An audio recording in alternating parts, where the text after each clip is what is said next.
ఓం నమ శివాయ. శ్రీమాత్రే నమః. మిత్రులకి, శ్రేయోభిలాషులకి, అలాగే నన్ను ఇంతగా ఆదరిస్తున్న యూట్యూబ్ ప్రేక్షకులందరికీ కూడా పేరు పేరు ధన్యవాదాలు. మిత్రులారా, మనం ఈ రోజున ఒక అద్భుతమైన ఉపాయాన్ని తెలుసుకుందాం. చాలామంది మిత్రులు మెయిల్స్లోను, కామెంట్స్లోను శత్రు నివారణ, మాకు చాలా శత్రువులు ఎక్కువైపోయారండి, అంతర్గత శత్రువులు, బాహ్యంగా ఉండేవారు, ఇలా శత్రువులు ఎక్కువైపోయారు, నివారణకి మాకు ఏదైనా మంచి ఉపాయం తెలియచేయండి అని చాలామంది మిత్రులు అడగడం జరిగింది.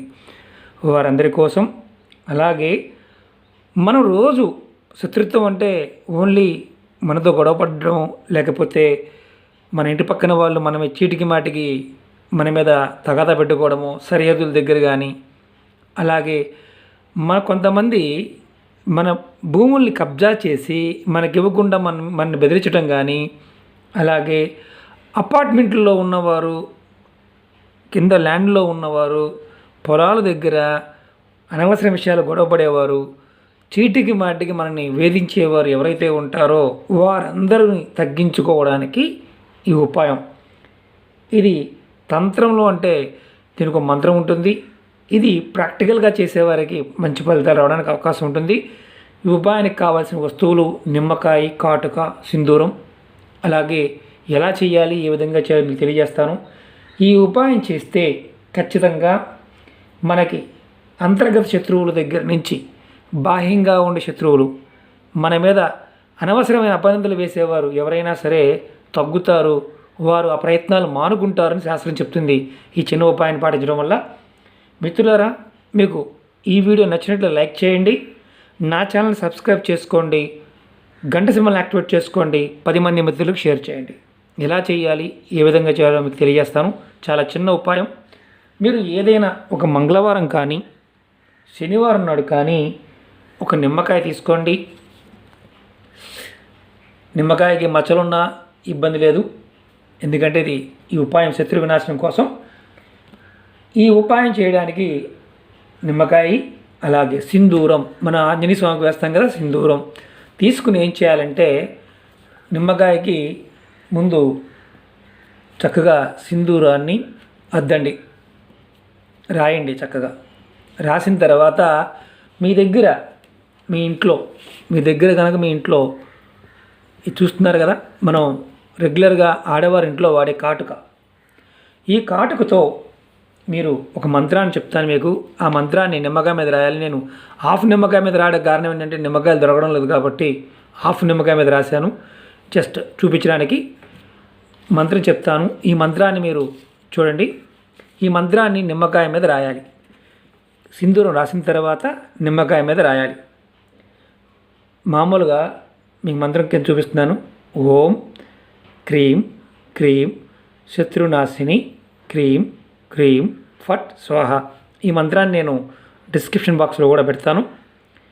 మీరు ఎవరైనా సరే ఈ మంత్రాన్ని ఎన్నిసార్లు అనుకోవాలి? ఒక్కసారి అనుకుంటే చాలు, 108 సార్లు అనుకోవాల్సిన అవసరం లేదు. ఒక్కసారే ఈ నిమ్మకాయ మీద ఈ మంత్రం రాయాలి. వరుసగా రాయాలా, లేకపోతే కిందకి పైకి రాయవచ్చా అంటే చిన్నగా మీరు ఎలాగైనా రాయవచ్చు. మీ దగ్గర ఇలాంటి కాటుక లేదు అంటే ఇది పాయింటెడ్ కాటుక మామూలుగా రాసుకోవడానికి, ఇలా లేనప్పుడు ఏం చేస్తారంటే ఓ టూత్పిక్ కానీ లేదంటే సూది లాంటిది కానీ తీసుకొని మీరు ఈ మంత్రాన్ని రాయొచ్చు, నిమ్మకాయ మీద రాయొచ్చు. నేను మీకు హాఫ్ నిమ్మకాయ మీద ఎందుకు చూపిస్తున్నానంటే నిమ్మకాయని మళ్ళీ వేస్ట్ చేయడం ఎందుకని చెప్పేసి హాఫ్ నిమ్మకాయ మీద చూపిస్తున్నాను, అంతేగాని వేరే కాదు. ఇలా రాసిన తర్వాత ఈ మంత్రాన్ని చూస్తున్నారు కదా, ఓం క్రీం క్రీం శత్రునాశిని క్రీం క్రీం ఫట్ స్వాహ. ఈ మంత్రం ఒక్కసారి అనుకోండి, మనసులో అనుకుంటూ నిమ్మకాయ మీద రాయండి. మీరు ఈ నిమ్మకాయని ఏం చేయాలంటే ఎవరైతే శత్రువు ఉన్నారో వారి పేరు మనసులో అనుకోండి. ఎంతమంది, మీకు 100 మంది ఉంటే 100 మంది కాదు, ఏదైనా ఒక శత్రువుకి. ఇది మంగళవారమైనా శనివారమైనా చేసే ఉపాయం. మీరు శత్రువుని ఎవరైతే ఒక శత్రువు అయితే ఒక శత్రువు పేరు మీద నిమ్మకాయ మీద రాసుకోవాలి. 4 శత్రువులు ఉంటే 4 నిమ్మకాయల మీద ఈ మంత్రాన్ని రాయాలి. రాసి ఏం చేయాలంటే ఈ నిమ్మకాయని ఒక మేకు తీసుకోండి. ఇలాంటి మేకు తీసుకొని నిమ్మకాయకి పైనుంచి కింద లోపల దింపండి. నిమ్మకాయకి మీరు దింపేసేయండి. దింపిన తర్వాత మీరు ఎక్కడైనా బయట ప్రదేశంలో మట్టి ఉండే ప్రదేశంలో చిన్న గొయ్యి తీసి ఈ నిమ్మకాయని మట్టిలో పాతి పెట్టండి. పాతి పెట్టేసి మీరు వెనక్కి తిరిగి చూడకుండా ఇంటికి వచ్చేయండి. ఇంటికి వచ్చిన తర్వాత కాళ్ళు చేతులు కడుక్కొని ఇంట్లోకి రండి. ఈ ఉపాయాన్ని ఆడవారైనా మగవారైనా ఎవరైనా చేయవచ్చు. ఆడవారు నెలసరి టైం ఉన్నప్పుడు మాత్రం చేయకూడదు. అలాగే చిన్నపిల్లలు చేయకూడదు. అంటే చిన్నపిల్లలంటే మీకు 15 సంవత్సరాల లోపు ఉన్న పిల్లలు కానీ ఈ ఉపాయాన్ని ఆడపిల్లలు కానీ మగపిల్లలు చేయకూడదు. అలాగే పెద్దవారు ఎవరైనా చేయవచ్చు. 15 సంవత్సరాలు దాటిన వారు ఎవరైనా చేయవచ్చు. కాబట్టి ఎలాంటి ఇబ్బంది ఉండదు. అలాగే ఇంకొకటి గుర్తుంచుకోవాల్సిన విషయం ఏంటంటే మాకు కాటుక బరువులో ఉంటుందండి అంటే మీరు మేకుతో కానీ సూత్తో కానీ టూత్పిక్తో కానీ పుల్లతో కానీ రాయొచ్చు. మేకు గుచ్చిన తర్వాత మాకు ఇప్పుడు బయటికి వెళ్ళడానికి అవకాశం లేదండి అంటే బయటికి వెళ్ళే అవకాశం ఉంటేనే చేయండి. బయటికి వెళ్ళే అవకాశం లేకపోతే చేయమాకండి. ఎందుకంటే ఈ ఉపాయం శత్రువు అనేవారు ఎవరైనా సరే మన శత్రువులు ఎవరైతే ఉంటారో మనకి ఇబ్బంది కలిగించారు ఎవరైతే ఉంటారో వారు ఆటోమేటిక్గా నిర్వీర్యమవుతారు. దీనివల్ల శత్రువుకి ఏమీ అంటే ప్రాణభయం ఏమీ ఉండదు. వారి మనసులో మన మీద ఈ నెగిటివ్ ఇంపాక్ట్ తగ్గి వారు మనకు సహకరిస్తారు. అది ఇంటి పక్కన వారు కావచ్చు, ఇంటి ఎదుటి వారు కావచ్చు, మన స్థలాలు ఆక్యుపై చేసిన వారు కావచ్చు, మన పొలాలు ఆక్రమించుకున్నవారు కావచ్చు, మనని ఇబ్బంది పెడుతున్నవారు, మానసికంగా ఇబ్బంది పెడుతున్నవారు, శారీరకంగా ఇబ్బంది పెడుతున్నవారు ఎవరైనా సరే మనకి అనుకూలంగా మారి వారి నుంచి ఇబ్బంది తగ్గుతుందని శాస్త్రం చెప్తుంది. ఇది మాత్రం మీరు ఉదయం 6 దగ్గర నుంచి మధ్యాహ్నం 12 గంటల లోపు మాత్రమే చేయాలి. మంగళవారం అయినా శనివారం అయినా చేసుకోవచ్చు. ఇది భయపడాల్సింది ఏమీ కాదు. ఈ మంత్రం కూడా గురుపదేశం అవసరం లేని మంత్రం ఇది. కాబట్టి మీరు ఎవరైనా సరే ఈ మంత్రాన్ని చేసుకోవచ్చు.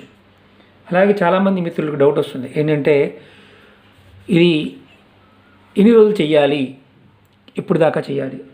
ఇది ఒక్కసారి చేయండి, మళ్ళీ తగ్గకపోతే మళ్ళీ ఒక వారం ప్రయత్నం చేయండి. ఎవరైతే నిమ్మకాయకి ఒక శత్రువు పేరు మాత్రమే అనుకోవాలి. ఒకటే నిమ్మకాయ పేరు మీద 10 మంది అనుకోకూడదు.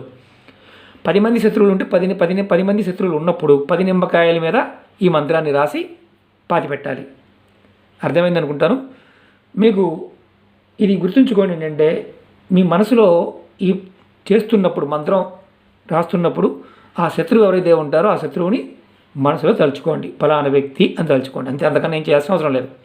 ఓకే మిత్రులారా, మీకు అర్థమైంది అనుకుంటాను. మీకు ఈ వీడియో నచ్చినట్టు లైక్ చేయండి, నా ఛానల్ సబ్స్క్రైబ్ చేసుకోండి, గంట సింబల్ యాక్టివేట్ చేసుకోండి, 10 మంది మిత్రులు షేర్ చేయండి. ఓం నమః శివాయ, శ్రీమాత్రే నమః.